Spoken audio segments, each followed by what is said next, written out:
Tinuloy-tuloy namin yung baboy sa bundok. Ano? Oh. Nag-cross the mountain. Sige ba? Kakahila ng tag. Alright.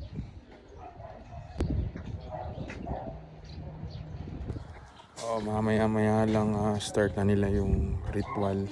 Ano lang natin. Yun, thank you Pops. Sama kita sa ano ko video ko Oo naman. Yun na, pinapainit na yung pagsasalangan. May ginagawa silang ritual dito sa loob. Tatry natin tanungin. Kukulin niya kasi nila yung baboy niya. Sige. Try natin tanungin kung tawag nila dito am-am. Inaalayan nila ng kumot, damit, pera at mga inumin ng kanilang mga namayapa at binibigyan din nila ito ng dasal. Mga pagkain. Ayan, kukunin na nila yung baboy.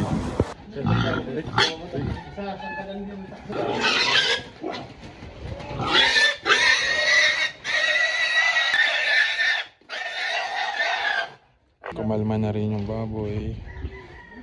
Nagdadasal na po sila.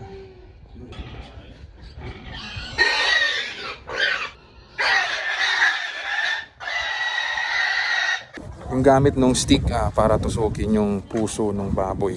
Yung nagpaalay at asawa lang ang pwedeng humawak doon sa dugo ng baboy. Kumuha po.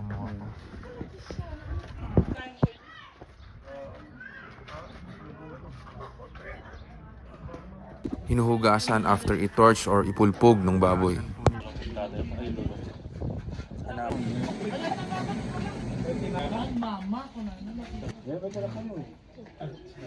Iwan na. Sa bundok, pag dito nyo binibili yan sa bundok, mura lang. Kukunin ni paring Bruce yung apdo ng baboy at itatago nila.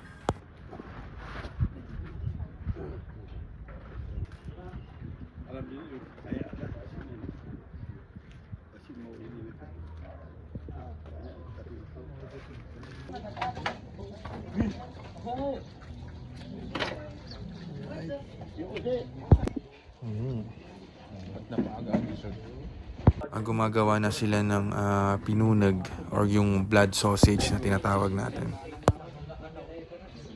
Pinunag.